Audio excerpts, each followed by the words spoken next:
सत श्री अकाल जी, स्वागत है साढ़े सारे दर्शकों का। मैं जगजीत सिंह लैके तुहाडे लई खास पेशकश गूंजां सिख विरसे दियां एक बार फिर तो हाज़र हाँ। इस हफ्तावारी प्रोग्राम दे विच असीं दिल्ली सिख गुरुद्वारा प्रबंधक कमेटी वालों कीते जांदे कारजां दी संपूर्ण जानकारी आप तक पहुँचाउने आ। सो दिल्ली सिख गुरुद्वारा प्रबंधक कमेटी वालों बीते हफ्ते की कुछ कार्ज किए गए इस ते नज़र पावांगे। सो शुरुआत करते हैं इसकी, जिसका नाम है गूंजां सिख विरसे दियां।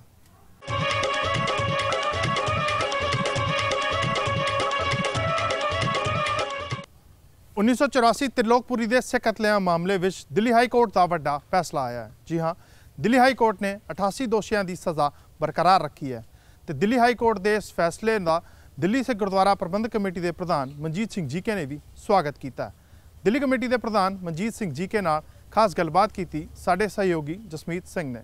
दिल्ली सिख गुरुद्वारा प्रबंधक कमेटी को एक वड्डी जित दोबारा तो हासिल हुई है। त्रिलोकपुरी मामले के सज़ा जी दिल्ली हाईकोर्ट ने बरकरार रखी है। प्रधान मनजीत सिंह जी ने प्रधान जी लगातार जी दूसरी जित मिलती हुई दिखाई दी है। हाईकोर्ट ने 88 के 88 मुलजमान की सज़ा जी दोबारा बरकरार रखी है। मैं समझदा बहुत वड्डा फैसला है कि हाई कोर्ट ने कड़कड़डूमा कोर्ट के फैसले को अपहेल्ड किया और जेडे 22 लोगों के कतल के विच जिहड़ी आर्सन लूटिंग हुई सी वो सज़ा बरकरार रखी और नाल उन्होंने ये भी आख्या कि दिल्ली पुलिस कमिश्नर इसनूं इन्वेस्टिगेट करे कि बई ये जिहड़े कतल सीगे उन्हां च इन्हां दा नां क्यों नहीं हैगा। और किड्डी वड्डी जित मानते हो, लगातार दिल्ली कमेटी पैरवी कर रही सी।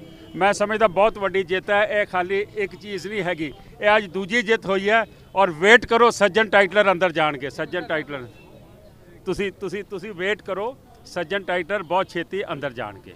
मैं समझदा वड्डी जित। प्रधान मनजीत सिंह जी के जिन्होंने कहा वड्डी जित है और वड्डे नाम जिहड़े ने इस शामिल रहे ने वो भी कानूनी पंजे तो नहीं बच सकते, वो भी जिहड़े ने जेल जरूर जाणगे। कैमरा पर्सन विक्रम डोगरा के नाल जसमीत सिंह, PTC न्यूज़ दिल्ली।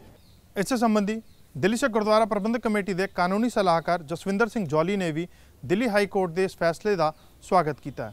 उन्होंने दस्सिया कि कड़कड़डूमा कोर्ट ने 88 दोषियों को 5-5 साल की सज़ा सुनाई सी, जो दिल्ली हाई कोर्ट ने बरकरार रखी है। बहुत वड्डी जित है। मैं समझदा कि 5-5 साल की जी इन्हों की इस कन्विक्शन की इन्हों की सेंटेंस ही इन्होंने वो भी कोशिश की असी वो बच जाइए। 95 सिखां का कतल होया त्रिलोकपुरी का, एक FIR 302 की, एक भी डैड बॉडी के उपर दिल्ली पुलिस ने उस टाइम कोई केस रजिस्टर नहीं किया। तुसीं यह समझ सकते हो कि कांग्रेस ने कितना वैल मैन्यूपुलेटेड शो है चलाया सीगा कि किसी नू कतल के उपर सज़ा ना होए, दुकान जल गई, मकान जल गई, उसके उत्ते सज़ा दे रहे हैं। लेकिन डैड बॉडी देखते हुए भी जज साहब ने जिस चीज़ को पॉइंट आउट किया कि 22 डैड बॉडी मिली है और बड़ी कमाल की गल है कि एक FIR 302 की नहीं है। असी भारत सरकार को अपील करांगे, SIT को जावांगे, इस मैटर को खुलवावांगे, क्योंकि SIT भारत सरकार की बनी उस केस लिए है जिहदे अंदर प्रॉपर इन्वेस्टिगेशन नहीं हुई है। यह प्रॉपर इन्वेस्टिगेशन ना होने का सब तो वड्डा केस मैं समझदा। 95 सिखां का कतल होए, 22 डैड बॉडियां देखने तो बाद भी दिल्ली पुलिस एक भी 302 का केस रजिस्टर ना करे, इस तो वड्डा जिहड़ा पाप है कांग्रेस अपने टाइम च अपने राज च नहीं कर सकती सी। अज भी सिखां नूं इह गल समझनी चाहिए है कि जिन्हां दे कोल जिहड़े उस टाइम के केसिस के सबूत ने या जो कुछ भी उन्होंने बयान पे ने या जो नहीं आ रहे देने लिए उन्होंने अज भी सामने आना चाहिए है। अज काम स्टार्ट होया दिल्ली कमेटी को लाओ, जिथे जिदे कोई बयान होंगे SIT की लोड़ होगी, दिल्ली कमेटी उन्होंने नाल खड़ी है। हुण उन्हां दोषियों नूं की जिहड़ी हदायत की गई अदालत वालों 4 हफ्तिਆਂ ਦੇ ਵਿੱਚ लोअर कोर्ट में सरेंडर करने का भी जिहड़ा है वो फरमान सुनाया गया। देखो यह प्रोसैस होंदा ही है, जिस टाइम डिसमिस हो गई तो उन्होंने सरेंडर इस गल ते करना ही पेगा। तुसीं इस गल नूं ये 5 साल की सेंटेंस इन्हां दी जिहड़ी है राइटिंग की इस गल दे उत्ते है। असीं उसते अगे जाके गल करते हैं कि जिथे भी जान के अपील करन चाहे सुप्रीम कोर्ट जान के, असीं उस तो पहले SIT को जाके करांगे कि इस मैटर के अंदर जिथे 302 नहीं लगी, मर्डर नहीं लगे, उसका की होएगा। अगर इस ऐसे मैटर नहीं खोले गए या 186 बंद मैटर सुप्रीम कोर्ट तो जो जस्टिस ढिंगरा साहब नूं कहे गए ने खोलने लिए, मैं कहना सब तो वड्डा मैटर है त्रिलोकपुरी का, जिसके अंदर 95 कतल एक FIR के अंदर डायरैक्ट है ने। मैं लगता है कि जुडिशियल ने जो है फैसला बरकरार रखा कड़कड़डूमा कोर्ट तो बाद असीं धन्नवाद करते हैं। और किते ना किते हिंदुस्तान के वसनीक जिहड़े इत्थे सिटीजन सीगे जिन्हां नाल धक्का होया, 5000 तो वध मौतां होईयां, उन्हां विचों कुझां नूं इंसाफ देण दी शुरुआत शुरू हुई है। 34 साल की वड्डी लड़ाई श्रोमणी अकाली दल वालों लड़ी जा रही सी। अज जिहड़े फैसले ने सिखां दे हक च आए ने, हिंदुस्तान के जिहड़े वसनीक सिख ने वो इस आस के उत्ते अज तक लड़ाई लड़ रहे थे कि सानूं इंसाफ मिलेगा। सो मैनूं लगदा है कि जज साहब ने जिहड़ा अज फैसला बरकरार रख के साडी उत्ते मलम लाई है, जिहड़ी साडे जख्म सन। शाहरुख खान की फिल्म के पोस्टर में सिख कार की बेअदबी का मामला सामने आया, जिसका सख्त नोटिस दिल्ली सिख गुरुद्वारा प्रबंधक कमेटी वालों लिया गया है। शाहरुख खान ने दिल्ली हाई कोर्ट में कैविएट पाई है और कहा कि उन्होंने फिल्म के पोस्टर में श्री साहब नहीं है। मैं समझदा कि शाहरुख खान के खिलाफ जिहड़ी असी ਉਹਦੀ ਪਹਿਲੀ पिक्चर रिलीज़ हुई सी, फोटो रिलीज़ हुई सी, एक उसने किरपान पाई हुई है फिल्म जीरो दे विच, उस ते असी सख्त इतराज़ कीता सी ते उन्हां दे वकीलां ने केविट फाइल की है कि अगर हाई कोर्ट च असी कोई मूव करते हैं तो उन्होंने पता लगे। और एक स्पष्टीकरण भी उन्होंने आया कि ये किरपान नहीं है, ये डैगर है। मैं समझदा जो फोटो च नज़र आ रहा सानू तो किरपान ही लगी है, लेकिन मैं समझदा वां कि एक बारी ये चीज़ जिहड़ा स्पष्टीकरण है वो अपना खुल के देन, ये की हैगा की नहीं हैगा। और सानू कोई लैन देन नहीं है कौन फिल्म बना रहा कौन नहीं बना रहा। साडी सिर्फ एको गल है कि जिहड़ी सिख रवायतां ने, सिख मर्यादा है, उहदा हनन नहीं होना चाहिए। उहदे वास्ते असी ड्यूटी बाउंड हाँ, उस ते ध्यान रखिए। और वैलकम है उन्होंने केविट फाइल की है, उन्होंने कोल राइट है, उन्होंने की है, बट असी इसका स्पष्टीकरण का जरूर एक बार जायजा लवे। सेंसर बोर्ड दे विच एक गुरसिख जरूर होना चाहिए जिसनों सिख मर्यादा और जदों उसकी कोई छेड़छाड़ हो, खाली सिखा का नहीं होना चाहिए, हिंदू होण मुसलमान होण उन्हों का होना चाहिए। उन्होंने धर्मां नाल भी जदों कोई ऐसा मजाक हुंदा तो प्रोटेस्ट करते हैं, उसदे बाद कभी वापस लई जाती फिल्म, कभी सीन कट्टे जाते हैं, इस तो बचाव हो सकता है। और सब तो वड्डी गल लोकां दे विच भी इसका माड़ा असर नहीं जाएगा जे इहो जिहे सीन अवॉइड हो जाएंगे। देखो साडा स्टैंड बड़ा स्पष्ट आ, अगर तो किसी भी तरीके के साडे सेंटीमेंट्स नाल, साडे रिलीजीਅस सिंबल्स नाल, साडे फेथ सिंबल्स नाल वो कोई किसी तरीके नाल ਉਹਨੂੰ गलत तरीके ਨਾਲ पेश नहीं करते, सानू कोई ऑब्जेक्शन नहीं हैगी। पर जे करते आ फिर सानू कीवर्ड की परवाह कोई नहीं, ਅਸੀਂ आप ही इस लड़ाई लड़न ਦੀ ਸਮਕਸ਼ ਹੈਗੇ। ਅਸੀਂ ਦਿੱਲੀ 'ਚ मूवी तक नहीं ਚੱਲਣ ਦਿਆਂਗੇ। ਸਾਡਾ ਤਾਂ ਸਪਸ਼ਟ ਸਟੈਂਡ ਸੀ। ਔਰ ਉਹਨਾਂ ਨੇ ਇਸ ਗੱਲ ਨੂੰ, ਉਹਨਾਂ ਦੀ ਜਿਹੜੀ ਕੰਪਨੀ ਆ ਉਹਨੇ ਬਕਾਇਦਾ, ਰੈੱਡ ਚਿੱਲੀ ਨੇ ਬਕਾਇਦਾ ਇਹ ਟਵੀਟ ਕਰਕੇ ਔਰ ਮੈਨੂੰ ਪ੍ਰੈਸ ਨੋਟ ਵੀ ਉਹਨਾਂ ਰਿਲੀਜ਼, ਜਦੋਂ ਮੈਂ ਉਹਨਾਂ ਟਵੀਟ ਕੀਤਾ ਸੀ ਮੈਂ ਕਿਹਾ ਸੀ ਆਪਣੀ ਪ੍ਰੈਸ ਸਟੇਟਮੈਂਟ ਰਿਲੀਜ਼ ਕਰੋ ਤੁਸੀਂ।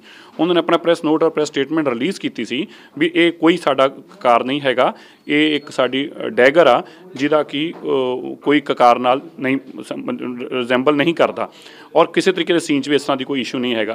अगर वो गल तो अपने स्टैंड पर कायम ने तो सानू कोई दिक्कत नहीं, पर जो अपने स्टैंड तो बदल रहे हैं या कोई चीज़ ऐसी लिया रहे हैं तो फिर डेफिनेटली फिर तो होगा ही होगा, सब कुछ रोकांगे। देखो बिल्कुल होना चाहिए सी तो बार बार इशू रेज़ किया जो अरुण जेटली जी मिनिस्टर से उदों भी किया, फिर स्मृति ईरानी से उदों भी किया, हुण जिहड़ा मिनिस्टर उहदे कोल मैं रेज़ किया, असीं बार बार इस गल नूं रेज़ करते रहे हैं। मेरा ये मनना है कि देखो दो अलग अलग किस्म के किरदार के लोग ने इस इंडस्ट्री अंदर, एक इस्टैबलिश लोग ने, एक अपने आप को इस्टैबलिश कर रहे हैं।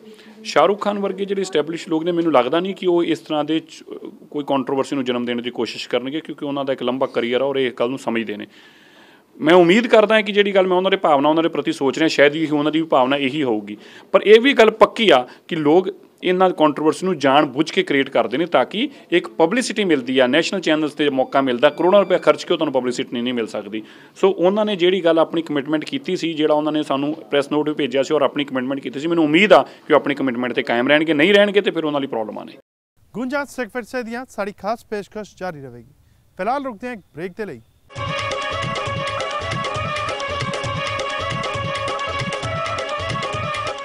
श्री करतारपुर साहिब लांघे का नींह पत्थर रख दिता गया तो हुण दिल्ली सिख गुरुद्वारा प्रबंधक कमेटी के प्रधान मनजीत सिंह जीके ने इमरान खान नूं खत लिखा है, जिस विच दिल्ली कमेटी वालों श्री करतारपुर साहिब विच 100 कमरियां का यात्री निवास बनाउण दी मंग की है। पाकिस्तान प्रधानमंत्री नूं असीं चिट्ठी लिखी है, उन्होंने कहा कि असीं उत्थे जगह दे रहे हैं सरावां वास्ते, होटलों वास्ते, इंफ्रास्ट्रक्चर वास्ते। दिल्ली सिख गुरुद्वारा प्रबंधक कमेटी ने लैटर लिखा कि असीं 100 कमरियां की सराह बनाना चाहते हैं। और जे क्योंकि हिंदुस्तान दे विच 47 तो बाद बहुत वड्डी गिनती पंजाबियों की और सिखां की इत्थे आई सीगी पाकिस्तान तो उजड़ के, उन्होंने रूट्स ने, उन्होंने मन च ने, और गुरु नानक साहब के सांझे असीं सिखां दे भी ते होर धर्मां दे। मैं समझदा वां कि असीं उन्हां नूं लैटर लिखी है, अगर अलाउ करनगे असीं कार सेवा के थ्रू उत्थे जरूर 100 कमरियां की सराह बनावांगे। भारतीय रेलवे वालों स्पैशल ट्रेन चलाई जा रही है, यह कहना है दिल्ली सिख गुरुद्वारा प्रबंधक कमेटी के प्रधान मनजीत सिंह जीके का। दिल्ली कमेटी के प्रधान मनजीत सिंह जीके ने दस्सिया कि यह ट्रेन पंच तख्त साहब के दर्शन करवाएगी, जिसकी शुरुआत 11 जनवरी तो होगी। यह ट्रेन 800 श्रद्धालुओं को लिजा सकती है।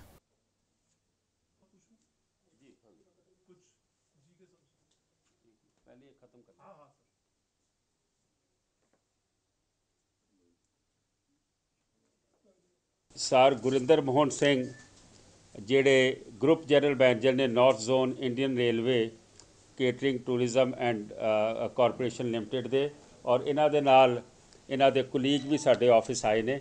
ਔਰ ਇੱਕ ਖੁਸ਼ੀ ਦੀ ਖਬਰ ਹੈ, ਇਹਨਾਂ ਨੇ ਦੱਸੀ ਹੈ ਕਿ ਜਿਸ ਤਰੀਕੇ ਨਾਲ ਇੱਕ ਰਮਾਇਣ ਐਕਸਪ੍ਰੈਸ ਚੱਲੀ ਹੈ, ਜਿਹੜੀ ਪੂਰੇ ਭਾਰਤ ਦੇ ਵਿੱਚ ਰਮਾਇਣ ਨਾਲ ਜੁੜੇ ਜਿਹੜੇ ਤੀਰਥ ਸਥਾਨ ਨੇ ਉਹਨਾਂ ਦੀ ਯਾਤਰਾ ਕਰਾ ਕੇ ਤੇ ਫਿਰ ਰਾਮ ਭਗਤਾਂ ਨੂੰ ਵਾਪਸ ਲੈ ਕੇ ਆਂਦੀ ਹੈ। ਜਿਹੜੀ ਦੂਜੀ ਟ੍ਰੇਨ ਮੋਦੀ ਗਵਰਨਮੈਂਟ ਨੇ ਜਿਹਦੀ ਗੱਲ ਕੀਤੀ ਸੀ ਔਰ ਉਸ ਦਾ ਅਪਰੂਵਲ ਦਿੱਤਾ ਹੈ, ਇੰਡੀਅਨ ਰੇਲਵੇਜ਼ ਵੱਲੋਂ 5 ਤਖਤ ਐਕਸਪ੍ਰੈਸ ਟੂਰਿਸਟ ਟ੍ਰੇਨ ਚਲਾਈ ਜਾ ਰਹੀ ਹੈ। 5 ਤਖਤ ਟੂਰਿਸਟ ਐਕਸਪ੍ਰੈਸ ਟ੍ਰੇਨ, ਇਹ 5 ਤਖਤ ਟੂਰਿਸਟ ਐਕਸਪ੍ਰੈਸ ਟ੍ਰੇਨ ਦੀ ਅਪਰੂਵਲ ਰੇਲਵੇ ਨੇ ਦਿੱਤੀ ਹੈ। ਔਰ ਸਾਡੇ ਕੋਲ ਗਰੁੱਪ ਜਨਰਲ ਮੈਨੇਜਰ ਸਾਹਿਬ ਆਪ ਆਏ ਨੇ ਔਰ ਇਹ ਚਿੱਠੀ ਜਿਹੜੀ ਹੈ ਇਹ ਦਿੱਲੀ ਸਿੱਖ ਗੁਰਦੁਆਰਾ ਪ੍ਰਬੰਧਕ ਕਮੇਟੀ ਨੂੰ ਇਹਨਾਂ ਨੇ ਹੁਣ ਦਿੱਤੀ ਹੈ, ਜਿਹਦੀ ਅਪਰੂਵਲ ਰੇਲਵੇ ਡਿਪਾਰਟਮੈਂਟ ਨੇ ਕਰ ਦਿੱਤੀ ਹੈ। ਔਰ ਇਹ ਜਿਹੜੀ ਟ੍ਰੇਨ ਹੈ ਇਹ ਤਕਰੀਬਨ 10 ਦਿਨਾਂ ਦਾ ਟੂਰ ਹੋਏਗਾ ਔਰ ਇਹ ਸ਼ੁਰੂ ਹੋਏਗੀ 14 ਜਨਵਰੀ ਨੂੰ ਪਹਿਲੀ ਟ੍ਰੇਨ ਰਵਾਨਾ ਹੋਏਗੀ ਸਫਦਰਜੰਗ ਸਟੇਸ਼ਨ ਤੋਂ। ਪਹਿਲੇ ਦਿਨ ਇਹ ਸਫਦਰਜੰਗ ਤੋਂ ਚੱਲੇਗੀ, ਦੂਜਾ ਦਿਨ ਇਹ ਟ੍ਰੇਨ ਦੀ ਜਰਨੀ ਰਹੇਗੀ, ਤੀਜੀ ਦਿਨ ਇਹ ਹਜ਼ੂਰ ਸਾਹਿਬ ਨੰਦੇੜ पहुँचेगी और हजूर साहब नंदेड़ 1.5 दिन रुकेगी। तीसरे दिन ये नंदेड़ पहुँचेगी और नंदेड़ इसका स्टे 1.5 दिन का रहेगा और उसके बाद ये वहाँ से पटना साहिब को रवाना होगी। पटना साहिब को ये रवाना एक दिन अगले दिन शाम को जब वहाँ से चलेगी 4 तारीख को, चौथे दिन ये और 5वें दिन ये पटना साहिब पहुँचेगी और वहाँ भी 1.5 दिन का स्टे रहेगा। पटना साहिब से ये 6ठे दिन अनंतपुर साहिब के लिए रवाना होगी और 7वां दिन ट्रेन जर्नी में रहेगा और 8वें दिन ये अनंतपुर साहिब पहुंच जाएगी। और अनंतपुर साहिब एक रात रुकने के बाद 9 तारीख को ये बठिंडे के लिए अमृतसर के लिए रवाना होगी और अमृतसर ये एक रात रुक के 10वें दिन ये बठिंडे पहुंचेगी सवेरे और बठिंडा 10वें दिन ये शाम को दिल्ली के लिए रवाना होगी और रात को 11 बजे तक ये दिल्ली पहुंच जाएगी। ये 10 दिन का इनका जो प्रोग्राम है, ये 10 दिन का प्रोग्राम है जो 5 तख्तों को कवर करेगा। मैं समझता हूँ कि सिख धर्म की बहुत पुरानी मांग थी कि 5 तख्तों को जोड़ने वाली कोई ट्रेन होनी चाहिए। मैं शुक्रगुजार करता हूँ सेंट्रल गवर्नमेंट का, मोदी साहब की सरकार का और अकाली दल ने जो ये काफ़ी देर से हमारे एमपी साहबान ने, सुखबीर सिंह बादल ने, हरसिमरत बादल जी ने जो ये प्रपोज़ल दिए थे वो प्रपोज़ल अप्रूव हुए हैं। और जैसे मैंने आपको बोला है कि ये 5 तख्त एक्सप्रेस टूरिस्ट ट्रेन जो है ये रवाना करने का फ़ैसला कर लिया है और 14 जनवरी को ये शुरू होने जा रही है। 10 दिन का ये होगा और इसका जो किराया है, इसका किराया लगभग 15,500 के आसपास होगा और इसमें 3 टायर एसी ये दूसरी गाड़ियों से थोड़ा अपग्रेड करके इन्होंने बनाई है। 3 टायर एसी, सारी ट्रेन 3 टायर एसी होगी और इसके अंदर जो खाने पीने की व्यवस्था वो तो होगी, लेकिन ट्रांसपोर्ट जो गुरुद्वारे जाना है, स्टेशन से गुरुद्वारे से वापस आना है, वो ट्रांसपोर्ट भी रेलवे प्रोवाइड कर रहा है। और जो रेलवे खाना पीना देगा वो तो अलग है, लेकिन जहाँ से भी जाएगी, जहाँ जहाँ भी गुरु घर हैं वो अपने लंगर ज़रूर लगाएंगे, स्टेशनों पे स्वागत करेंगे। टोटल इसके अंदर 800 सीट की कैपेसिटी है जी। ये 3 टायर एसी है, 800 सीट की इसमें कैपेसिटी है और टोटल 9 रातें और 10 दिन का सफ़र ये ट्रेन करके 5 तख्त के दर्शन करा के वापस दिल्ली है। मैं समूचे पंथ ਨੂੰ ਵਧਾਈ ਦਿੰਦਾ, ਦਿੱਲੀ ਦੀ ਸੰਗਤ ਨੂੰ ਖਾਸ ਤੌਰ ਤੇ ਕਿ ਜਿਹੜੀ ਬਹੁਤ ਵੱਡੀ ਮੰਗ ਰਹੀ ਹੈ ਸ਼੍ਰੋਮਣੀ ਅਕਾਲੀ ਦਲ ਦੀ ਔਰ ਬੀਬਾ ਹਰਸਿਮਰਤ ਕੌਰ ਬਾਦਲ ਨੇ ਬਹੁਤ ਜਦੋਂ ਜਹਿਦ ਦੇ ਨਾਲ ਕੇਂਦਰ ਦੀ ਸਰਕਾਰ ਨਾਲ ਮਿਲ ਕੇ ਇਹ ਜਿਹੜਾ ਫੈਸਲਾ ਕਰਵਾਇਆ ਔਰ ਮੋਦੀ ਸਾਹਿਬ ਨੇ ਸਾਡੀਆਂ ਜਿੱਥੇ ਕੋਰੀਡੋਰ ਦੀ ਗੱਲ ਕੀਤੀ ਸੀ ਉੱਥੇ ਉਸੇ ਦਿਨ ਐਲਾਨ ਕੀਤਾ ਸੀ ਕਿ ਇੱਕ ਤਖਤ ਜਿਹੜੀ 5 ਤਖਤਾਂ ਨੂੰ ट्रेन जोड़ी जाएगी और सारे दर्शन करके इक्को ट्रेन के राही संगत आ सकती है। और अज वो अप्रूवल लैके नॉर्दर्न रेलवे के GM साहब साढ़े को आए हैं और इन्होंने अपनी लैटर सानू दी है कि 14 जनवरी तो ये ट्रेन शुरू होएगी जी 10 दिन का टूर होएगा और इतों दिल्ली तो सफदरजंग रेलवे स्टेशन तो शुरू होएगी और इतों सीधा नंदेड़ साहब ਨੰਦੇੜ ਸਾਹਿਬ ਤੋਂ ਪਟਨਾ ਸਾਹਿਬ ਤੋਂ ਹੁੰਦੀ ਹੋਈ ਇਹ ਟ੍ਰੇਨ ਅਨੰਦਪੁਰ ਸਾਹਿਬ, ਫਿਰ ਅੰਮ੍ਰਿਤਸਰ ਤੇ ਫਿਰ ਬਠਿੰਡੇ ਸਾਬੋ ਕੀ ਤਲਵੰਡੀ ਉੱਥੇ ਜਿੱਥੇ ਦਰਸ਼ਨਾਂ ਲਈ ਸੰਗਤ ਨੂੰ ਲਿਜਾ ਸਕਦੀ ਹੈ। ਮੈਂ ਸੋਚਦਾ ਕਿ ਬਹੁਤ ਵੱਡਾ ਉਪਰਾਲਾ ਇਹ ਕੇਂਦਰ ਦੀ ਸਰਕਾਰ ਨੇ ਕੀਤਾ ਔਰ ਸੰਗਤਾਂ ਨੂੰ ਇਹ 5 ਤਖਤਾਂ ਦੀ ਜਿਹੜੀ ਲੋਕਾਂ ਨੂੰ ਬੜੀ ਆਸ ਰਹਿੰਦੀ ਸੀ ਔਰ ਖਾਸ ਤੌਰ ਤੇ ਮੈਂ ਸਮਝਦਾ ਕਿ ਬਜ਼ੁਰਗਾਂ ਨੂੰ ਜਿਨ੍ਹਾਂ ਨੂੰ 5 ਤਖਤਾਂ ਤੇ ਜਾਣ ਦੀ ਹਮੇਸ਼ਾ ਚਾਰ ਲੱਗੀ ਰਹਿੰਦੀ ਹੈ ਔਰ ਉਹਨਾਂ ਨੇ ਜਿਹੜੇ ਦਰਸ਼ਨ ਨਹੀਂ ਕਰ ਸਕੇ ਉਹਨਾਂ ਵਾਸਤੇ ਬਹੁਤ ਵੱਡਾ ਸੁਨਹਿਰਾ ਮੌਕਾ ਹੈ ਕਿ ਇਹ 10 ਦਿਨ ਦੇ ਵਿੱਚ 5 ਤਖਤਾਂ ਦੇ ਦਰਸ਼ਨ ਕਰਨੇ, ਇਹ ਬਹੁਤ ਵੱਡਾ ਸੁਭਾਗਾ ਸਮਾਂ ਮਿਲਿਆ। ਮੈਂ ਧੰਨਵਾਦ ਕਰਦਾ ਕੇਂਦਰ ਦੀ ਸਰਕਾਰ ਦਾ ਔਰ ਖਾਸ ਤੌਰ ਤੇ ਬੀਬਾ ਹਰਸਿਮਰਤ ਕੌਰ ਬਾਦਲ ਦਾ ਜਿਨ੍ਹਾਂ ਨੇ ਇਨੀਸ਼ੀਏਟਿਵ ਲਿਆ ਔਰ ਇਹ ਗੱਲ ਪੂਰੀ ਹੋ ਸਕੀ। ਸਾਡੇ ਸਾਰਿਆਂ ਵਾਸਤੇ ਬੜੀ ਖੁਸ਼ੀ ਦੀ ਗੱਲ ਔਰ ਬੜੀ ਪੁਰਾਣੀ ਮੰਗ ਸੀਗੀ ਕਿ ਜਿਹੜੇ ਸਾਡੇ 5 ਤਖਤ ਸਾਹਿਬਾਨ ਨੇ ਉਹਨਾਂ ਦੇ ਦਰਸ਼ਨਾਂ ਵਾਸਤੇ ਇੱਕ ਟ੍ਰੇਨ ਸ਼ੁਰੂ ਕੀਤੀ ਜਾਵੇ। ਮੈਂ ਧੰਨਵਾਦ ਕਰਦਾ ਕੇਂਦਰ ਦੀ ਸਰਕਾਰ ਦਾ, ਦੇਸ਼ ਦੇ ਪ੍ਰਧਾਨ ਮੰਤਰੀ ਜੀ ਦਾ, ਸਰਦਾਰਨੀ ਹਰਸਿਮਰਤ ਕੌਰ ਬਾਦਲ ਜੀ ਦਾ, ਜਿਨ੍ਹਾਂ ਦੇ ਇਨੀਸ਼ੀਏਟਿਵ ਦੇ ਚੱਲਦੇ ਇਹ 5 ਤਖਤਾਂ ਦੀ ਟ੍ਰੇਨ ਸ਼ੁਰੂ ਹੋਈ ਆ। ਇਹ ਟ੍ਰੇਨ 10 ਦਿਨਾਂ ਦੇ ਅੰਦਰ ਗੁਰੂ ਗੋਬਿੰਦ ਸਿੰਘ ਸਾਹਿਬ ਮਹਾਰਾਜ ਜੀ ਦੇ ਪ੍ਰਕਾਸ਼ ਪੁਰਬ ਨੂੰ ਮੁੱਖ ਰੱਖਦੇ ਹੋਏ ਉਸ ਦਿਨ ਸ਼ੁਰੂ ਚਲਾਈ ਜਾਏਗੀ। 14 ਤਰੀਕ ਨੂੰ, 13 ਨੂੰ ਪ੍ਰਕਾਸ਼ ਪੁਰਬ ਆ, 14 ਨੂੰ ਇਹ ਟ੍ਰੇਨ ਚਲਾਈ ਜਾਊਗੀ ਔਰ ਇਹ 5 ਤਖਤਾਂ ਦੇ ਦਰਸ਼ਨ ਸੰਗਤਾਂ ਨੂੰ ਕਰਾ ਕੇ ਆਊਗੀ। ਉੱਥੇ ਰੁਕੂਗੀ, ਸੰਗਤ ਦਰਸ਼ਨ ਕਰੂਗੀ, ਅਗਲੇ ਦਿਨ ਟ੍ਰੇਨ ਵਾਪਸ ਚੱਲੂਗੀ ਔਰ ਇਹ 10 ਦਿਨ ਦੇ ਅੰਦਰ ਸਾਰੇ 5 ਤਖਤਾਂ ਦੇ ਦਰਸ਼ਨ ਹੋਣਗੇ ਔਰ ਨਾਲ ਹੀ ਉਸ ਤਖਤ ਤੋਂ ਲੈ ਕੇ ਸਟੇਸ਼ਨ ਤੱਕ ਆਉਣ ਦਾ, ਜਾਣ ਦਾ, ਖਾਣੇ ਦਾ ਸਾਰਾ ਕੁਝ ਇੰਤਜ਼ਾਮ ਜਿਹੜਾ ਹੈ ਉਹ ਰੇਲਵੇ ਕਰਦੀ ਆ। IRTC ਉਹਨਾਂ ਦੀ ਜਿਹੜੀ ਇੱਕ ਆਰਗੇਨਾਈਜੇਸ਼ਨ ਉਹ ਨਾਲ ਕਰ ਰਹੀ। ਸੋ ਮੈਂ ਜਿੱਥੇ ਬਹੁਤ ਵਧਾਈ ਦਿੰਦਾ, ਉੱਥੇ ਉਮੀਦ ਕਰਦਾ ਕਿ ਇਹ ਸਾਰੀ ਸੰਗਤ ਜਿਹੜੀ ਇਹਦਾ ਲਾਹਾ ਲਊਗੀ। 800 ਲੋਕਾਂ ਦੀ ਟ੍ਰੇਨ ਆ। ਸੋ ਮੈਂ ਸੰਗਤ ਦੇ ਚਰਨਾਂ 'ਚ ਬੇਨਤੀ ਕਰਦਾ ਜ਼ਿਆਦਾ ਤੋਂ ਜ਼ਿਆਦਾ ਲੋਕ ਇਹਨੂੰ ਬੁੱਕ ਕਰਾਓ। 15,500 ਦੀ ਇਹਦੀ ਟਿਕਟ ਆ ਔਰ 15,500 ਅੰਦਰ 10 ਦਿਨ ਦਾ ਸਫ਼ਰ, ਖਾਣਾ ਪੀਣਾ ਸਭ ਕੁਝ ਇਨਕਲੂਡ ਆ। ਸੋ ਜ਼ਿਆਦਾ ਤੋਂ ਜ਼ਿਆਦਾ ਲੋਕ ਇਹਦਾ ਫਾਇਦਾ ਚੁੱਕ ਸਕਣ, ਇਹ ਮੈਂ ਸੰਗਤਾਂ ਚਰਨਾਂ 'ਚ ਬੇਨਤੀ ਕਰਦਾ ਤਾਂ ਕਿ ਅਸੀਂ ਇਸ ਟ੍ਰੇਨ ਨੂੰ ਕੰਟੀਨਿਊਟੀ ਅੱਗੇ ਵੀ ਚਲਾ ਸਕੀਏ ਔਰ ਇਹਦੇ ਵਾਸਤੇ ਬੜਾ ਜ਼ਰੂਰੀ ਆ ਕਿ ਜ਼ਿਆਦਾ ਤੋਂ ਜ਼ਿਆਦਾ ਸੰਗਤ ਇਸ ਦਾ ਲਾਹਾ ਲਵੇ ਤੇ 800 ਦੀਆਂ ਟਿਕਟਾਂ ਜਿਹੜੀਆਂ 800 ਦੀ 800 ਬੁੱਕ ਹੋ ਜਾਣ, ਮੇਰੀ ਜ਼ਰੂਰ ਬੇਨਤੀ ਹੈ। ਸ਼੍ਰੀ ਗੁਰੂ ਨਾਨਕ ਦੇਵ ਜੀ ਦੇ ਪ੍ਰਕਾਸ਼ ਪੁਰਬ ਨੂੰ ਸਮਰਪਿਤ ਦਿੱਲੀ ਸਿੱਖ ਗੁਰਦੁਆਰਾ ਪ੍ਰਬੰਧਕ ਕਮੇਟੀ ਵੱਲੋਂ ਗੁਰਦੁਆਰਾ ਬੰਗਲਾ ਸਾਹਿਬ ਦੇ ਸਰੋਵਰ ਦੇ ਪ੍ਰਕਰਮਾਂ ਵਿੱਚ ਪ੍ਰਦਰਸ਼ਨੀ ਲਗਾਈ ਗਈ ਅਤੇ ਇਸ ਪ੍ਰਦਰਸ਼ਨੀ ਦੀ ਸਮਾਪਤੀ ਬੀਤੇ ਦਿਨੀ ਸ਼ਾਮ ਨੂੰ ਅਰਦਾਸ ਨਾਲ ਕੀਤੀ ਗਈ। ਇਸ ਦੌਰਾਨ ਦਿੱਲੀ ਕਮੇਟੀ ਦੇ ਧਰਮ ਪ੍ਰਚਾਰ ਕਮੇਟੀ ਦੇ ਚੇਅਰਮੈਨ ਪਰਮਜੀਤ ਸਿੰਘ ਰਾਣਾ ਸਣੇ ਦਿੱਲੀ ਕਮੇਟੀ ਦੇ ਕਈ ਮੈਂਬਰ ਮੌਜੂਦ ਰਹੇ।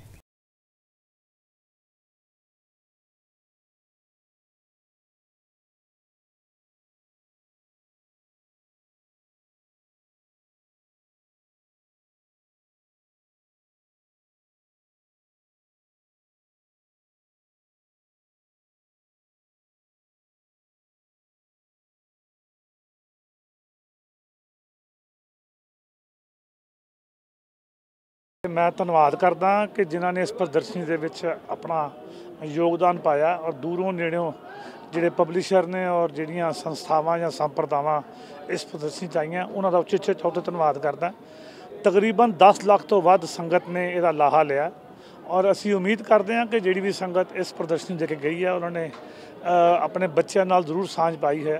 मैनूं लगदा है कि आने वाले समय दे विच होर वधिया तरीके नाल ਅਸੀਂ ਇਸ ਨੂੰ ਪ੍ਰਬੰਧ ਕਰਾਂਗੇ ਔਰ ਮੈਂ ਬੇਨਤੀ ਕਰਦਾ ਕਿ ਜਿਹੜੇ ਪਬਲਿਸ਼ਰ ਜਾਂ ਜਿਹੜੇ ਸਿੱਖ ਇਤਿਹਾਸ ਨਾਲ ਜਿਨ੍ਹਾਂ ਨੇ ਕਿਤਾਬਾਂ ਛਾਪੀਆਂ ਨੇ ਜੇ ਹੁਣ ਤੱਕ ਨਹੀਂ ਆਏ ਅਗਲੀ ਵਾਰੀ ਜ਼ਰੂਰ ਹਿੱਸਾ ਬਣਨ ਔਰ ਮੈਂ ਸਾਰੇ ਦਿੱਲੀ ਸਿੱਖ ਗੁਰਦੁਆਰਾ ਕਮੇਟੀ ਦੇ ਸਟਾਫ ਨੂੰ ਜਿਹੜਾ ਇਸ ਪ੍ਰਦਰਸ਼ਨੀ ਦੇ ਵਿੱਚ ਆਪਣੀ ਸੇਵਾ ਨਿਭਾ ਰਿਹਾ ਔਰ ਸਾਰੀਆਂ ਸੰਪਰਦਾਵਾਂ ਜਿਹੜੀਆਂ ਇਹਦੇ ਵਿੱਚ ਆਈਆਂ ਨੇ ਚਾਹੇ ਉਹ ਸ਼੍ਰੋਮਣੀ ਗੁਰਦੁਆਰਾ ਕਮੇਟੀ ਚਾਹੇ ਦਮਦਮੀ ਟਕਸਾਲ ਹੈ ਅਤੇ ਹੋਰ ਸਾਰੇ ਪਬਲਿਸ਼ਰ ਦਾ ਵੀ ਧੰਨਵਾਦ ਕਰਦਾ ਕਿ ਜਿਨ੍ਹਾਂ ਨੇ ਆਪਣਾ ਸਮਾਂ ਕੱਢ ਕੇ ਇਸ ਪ੍ਰਦਰਸ਼ਨੀ ਦਾ ਮਾਣ ਵਧਾਇਆ। ਆਪ ਸਭ ਦਾ ਬਹੁਤ ਬਹੁਤ ਧੰਨਵਾਦ। ਗੂੰਜਾਂ ਸਿੱਖ ਵਿਰਸੇ ਦੀਆਂ ਸਾਡੀ ਖਾਸ ਪੇਸ਼ਕਸ਼ ਦੇ ਵਿੱਚ ਬਸ ਇੰਨਾ ਹੀ। ਜੇਕਰ ਤੁਸੀਂ ਸਾਨੂੰ ਜਾਂ ਦਿੱਲੀ ਸਿੱਖ ਗੁਰਦੁਆਰਾ ਪ੍ਰਬੰਧਕ ਕਮੇਟੀ ਨੂੰ ਕੋਈ ਸੁਝਾਅ ਜਾਂ ਰਾਏ ਦੇਣਾ ਚਾਹੁੰਦੇ ਹੋ ਤਾਂ ਸਾਡਾ ਈਮੇਲ ਪਤਾ ਨੋਟ ਕਰ ਲਓ। ਸਾਡਾ ਈਮੇਲ ਪਤਾ ਹੈ feedback@ptcnetwork.tv। ਫਿਲਹਾਲ ਦਿਓ ਇਜਾਜ਼ਤ, ਅਗਲੇ ਹਫਤੇ ਮੁੜ ਹੋਵਾਂਗੇ ਹਾਜ਼ਰ। ਵਾਹਿਗੁਰੂ ਜੀ ਕਾ ਖਾਲਸਾ, ਵਾਹਿਗੁਰੂ ਜੀ ਕੀ ਫਤਿਹ।